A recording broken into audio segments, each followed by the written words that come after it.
This is the brand new 24-inch iMac featuring the M1 chip. I was going to wait to review this computer, but I just couldn't help myself.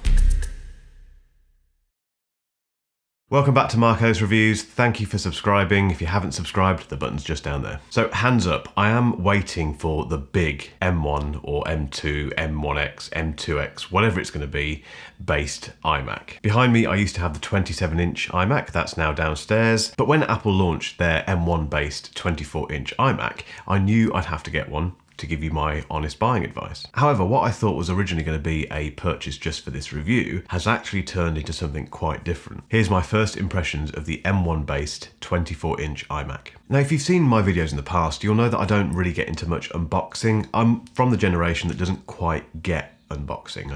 It's just not really me. However, when I received the 24-inch iMac, I had no choice but to grab the camera. And the reason for that was simple. It's just such an enjoyable experience. Apple is brilliant at doing this. I think they've led the way with unboxing for many years, and they put so much effort into it. But I think the key thing with this unboxing experience is the color. And immediately you realize how much Apple is leaning in to the colours of these new iMacs. It's probably the biggest feature beyond the M1. And it starts when you get the box. And I just love that. And just the way you opened it. With this one, you have to kind of tilt it and lift it open a bit like a suitcase. And then you prise apart both sides of the box to release the iMac. And then beneath the iMac, you've got all the, coloured peripherals. But it just reminded me of how fun it can be and how fun it should be to open Apple products. The design of this new iMac is absolutely stunning. And it's all based around this idea, this concept that the iMac should disappear in front of you. And they've always had this with the iMac. They've always wanted this to be the case, that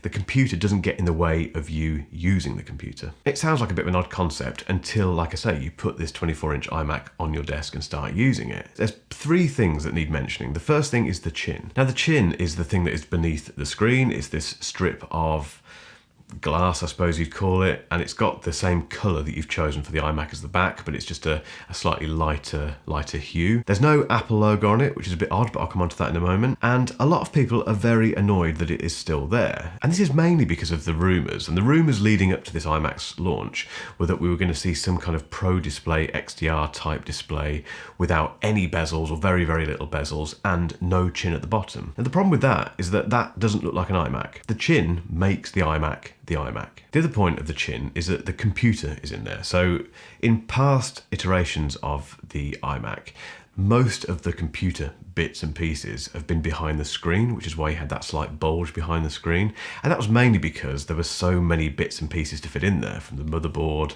logic board, to the CPU, all the separate components that come with an Intel-based Mac. Now, with the M1, it's totally different. And if you look at the schematics of the new iMac, it's just stunning how small the internals are. And they pretty much all sit within that little chin. And that's everything from the CPU to the storage to the fans, even the speakers are all nestled within that chin. And yes, they could have put it behind the screen, but that would have made it thicker. And that brings me on to the next point, which is the thickness. And in the past, I was always a bit confused why Apple would make such a big thing about the iMac being thinner and thinner with each new design. It just didn't make sense for a machine that you put on your desk and kind of forget about how heavy or thin it is. But with this machine, it just makes total sense. The way they've designed it, it follows a very similar design language to the iPad and the new iPhone 12. It's got rounded corners, flat back, and it's just this lovely slab of aluminium and glass. It doesn't need to be anything more than that, and it doesn't need to be any thicker. And as a lot of people have pointed out, it's so thin that they've had to mount the headphone jack on the side, because if it was mounted on the back,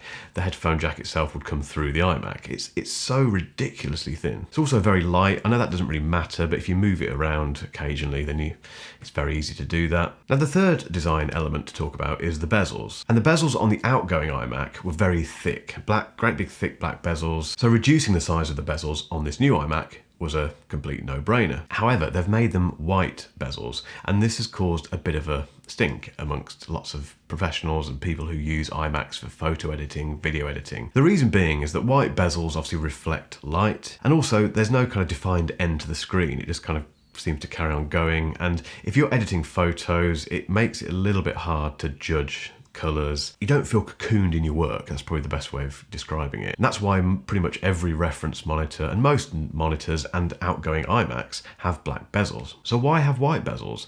Well, actually, it harks right back to the G3 iMac from many, many, many years ago. That had white bezels as well. And in practice, for me anyway, I'm using this iMac not really for photo editing, admittedly. I'm using it for everyday computing use. So writing, calling people, web browsing, email, all that normal officey type stuff. And when you're using it for that, those white bezels don't matter at all. In fact, they benefit the entire design. And that's where all of this stuff comes together to create this really seamless, completely unobtrusive computing experience. You're kind of just left with this lovely screen and nothing else distracts you. And that makes quite a big difference. I do think the lack of the Apple logo is weird, but if it was there, that might distract you a little bit actually when you think about it. And the Apple logo is still on the rear of the device. And on the subject of the rear of this iMac, if I could change one thing, it's not about the iMac, it's about this room. It's because I can't see it. So it's now placed against the wall, and unless I turn it around to plug things in and plug things out, I'm never really going to see that lovely rear colour of this iMac because it's so rich and the Apple logo is nice and big. It looks wonderful from the back, but if you've got a desk like mine which is facing the wall, you're just never going to see it. So I've even thought honestly about switching this room around just so I can see the back of it more. The front is glossy, so it's not a nano textured or matte finish screen. It's worth bearing that in mind if you like those kind of monitors. If you haven't used an iMac before, this one does reflect. It doesn't reflect terribly, but if you're in a bright room, you get more reflections than you would do from a matte screen. But despite all these little niggles and things, this is the best looking Mac I've seen for many, many years. In terms of specs, there's quite a few options to choose from, but it is basically an M1 Mac Mini shoved into a nice Retina screen. That's exactly what the iMac is. There are some subtle differences which I'll come on to in a moment. Now, as always, I went for the base level version, and the reason I do that is because I want to get an idea of how useful that base level version is. If you spend the least amount of money possible on one of these computers, what do you get for it? And in this case, you get a 7-core GPU, an 8-core CPU, 8 gig of RAM, and a 256 gigabyte SSD for storage. Now, the 7-core versus 8-core GPU thing, I've talked and written a lot about this. It doesn't matter. Do not place any of your buying decision on that. The only things you really need to think about, I think, are RAM, so 8 or 16 gig. You can do an awful lot with 8 gig on these M1 machines. I'll put a link up here to a video I've done that compares 8 and 16 and talks a bit more about that. If you can afford 16 gig, go for it. It just gives you a bit more peace of mind. But the M1 has changed things quite significantly to the point where if you can't afford the 16 gigabyte or you just don't want to spend that much money on the computer, the 8 gigabyte version is fantastic. You don't need to lose sleep over it. Storage is entirely up to you. It's quite a personal preference. And the nice thing about storage is that you can add additional external storage quite easily and quite cheaply these days. But where it gets interesting with the iMac is where you have to spend more money to get certain things. And some of it's a bit weird. So the obvious things are the RAM, the storage. We've covered that. You expect to pay more for those things. But the base level only has 2 Thunderbolt ports. If you want more than that, you have to spend more money. And if you do spend more money, you'll get 4 ports, although 2 of them aren't quite as fast as the original 2 that you get. The base level of spec also doesn't come with Touch ID. So the keyboard that you get with the iMac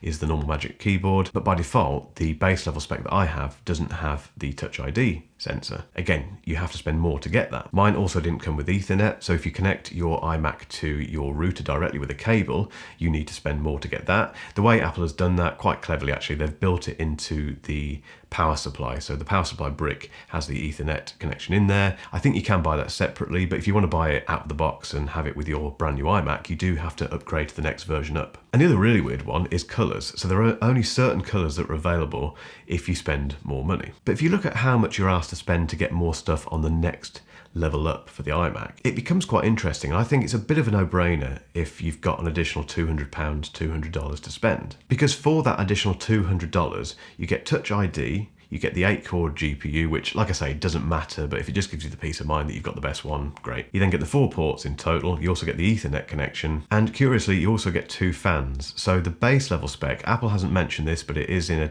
iFixit teardown. The base level spec that I have only has 1 fan to cool the CPU, whereas the next level up, if you spend that $200, has 2 fans. Now, I don't really think that additional fan is going to make any difference to anything whatsoever. Some of the stuff to mention about the spec, there's a new camera in there which is 1080p, and it's got lots more internal stuff that's been changed, and it looks much better. It's a much better camera than the awful camera that is in the old iMac. Speakers are pretty good as well. I don't personally use the inbuilt speakers on the iMac. I use headphones or Kanto desktop speakers, but if you do like playing stuff directly through your iMac, it does sound pretty good. But the key thing with this new iMac is that M1 chip. And I've waxed lyrical about the M1 for as long as I can think, really.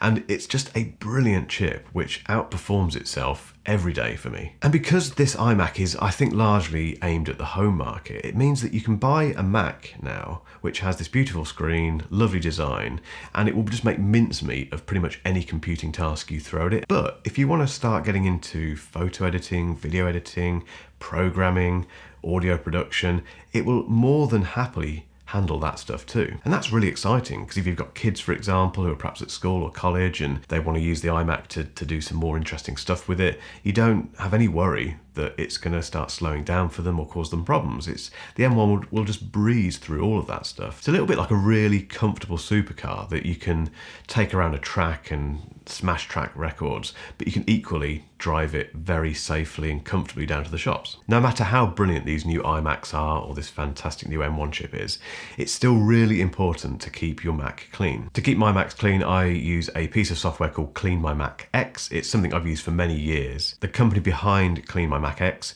MacPaw, are very kindly sponsoring this video. I only ever accept sponsors from software and tools that I use and genuinely enjoy. I only want to recommend you that stuff. Now, I ran CleanMyMacX on my Mac Mini recently for the first time, and it cleared about 28 gig of junk from the hard drive. That was it. Done, gone. And it was stuff that I probably wouldn't have found myself. It's hidden files that, you know, if you uninstall apps that don't get removed, things that just get left behind from downloads. It's all this stuff that you can't find very easily, but CleanMyMacX finds and gets rid of for you. It does a lot more than that. It's got built-in online privacy detection, malware detection, and for older Macs, it can even help them boot up quicker, up to about 4 times quicker apparently. It's also got a brilliant app uninstaller, which will uninstall apps from your machine completely. That's a big weight off your mind. And most importantly, CleanMyMacX is completely native to the M1 platform, which means it runs snappy, super fast, and it's just great. So to find out more about MacPaw and CleanMyMacX, click the link in my description. I'm a massive fan of iMac screens. I have been ever since I first set my eyes on the 27-inch 5K Retina version. And the new iMac features a 4.5K resolution 24-inch Retina screen. It's P3 color, which basically means the colors are very vibrant, vivid. They look great. And it's stunning, and it was always going to be stunning. And if you've never experienced an iMac screen before, go and take a look at one. If you're kind of umming and erring about getting an iMac and you're wondering whether you should get a Mac Mini and a monitor instead, trust me, go and take a look at one of these iMac screens. Now, I'll link to a video above that I've done comparing the Mac Mini to the iMac, because it's a worthwhile decision. Picking between the two isn't particularly easy, unless you start thinking about the screen. If the screen really matters to you, and if you want the best quality screen for the price, the iMac is an absolute no-brainer. And on the face of it, yeah, it's more expensive than the Mac Mini, but the Mac Mini doesn't come with a monitor, which means you've got to go out and buy a monitor for it. And if we look at the prices, the price difference between the Mac Mini and the iMac is about $600. Now, I challenge anyone, and if you can beat this challenge, let me know in the comments, to find a screen as good as the iMac's for $600, £600. So should you buy the 24-inch M1 based iMac? It depends massively on what type of computer you're after. If you want something portable, obviously this isn't the thing to get, although I did once see someone with a 27-inch iMac at a coffee shop. But if you're after a desktop Mac and you want ultra convenience, you don't want to have to buy lots of additional peripherals and things just to get it to work like you do with the Mac Mini, it's an absolute no-brainer. And this is for so many reasons. The beautiful design, that stunning M1 chip, which means you can do basic stuff on it, but also know at the back of your mind you can get really inventive and creative with it if you need to. That fantastic 4.5K Retina screen, which you cannot get anything like that for the same money. Those colours are fantastic, so whether or not you're just the sort of person who likes colourful things in your home, or if you're a business that wants to match the decor of your office or your reception with a nice looking iMac, it's just fantastic for that as well. I think Apple have hit a home run with this. I think this iMac is going to sell like hotcakes. And if you've got to the point where your old iMac needs upgrading, or you just want to get into the Apple ecosystem with a completely no hassle, beautifully designed, fantastic desktop computer with a brilliant screen that you cannot get elsewhere. Or if you want to finally get into the macOS ecosystem and want the most convenient, easy, beautiful way of doing so, the iMac cannot be beaten for that. And just a very quick note on the switch around in here as well. So I've completely switched to this 24-inch iMac now as my main day-to-day computer while I'm sat at this desk. The Mac Mini I decided to move as part of a bigger change around in this studio to the desk behind me. This was all part of a bigger plan with this studio to rejig it a little bit and put in this brand new standing desk from a company called FlexiSpot, which is very nice. And I'm glad I did it. It was a bit of a pain. There were some near misses with it occasionally when I was moving things around, but we're now safely over here with the Mac Mini and the 34-inch widescreen, and the 24-inch iMac is now sat here. And I'm going to use this for as long as I need to, basically, until something else exciting comes along. I will keep you updated with my progress with this and how I get on with it. And if you would like to see me changing this room around and putting the iMac in place and putting the standing desk where it is now, then keep watching for a link to that video. But in the meantime, thank you as always for watching, and I'll catch you next time.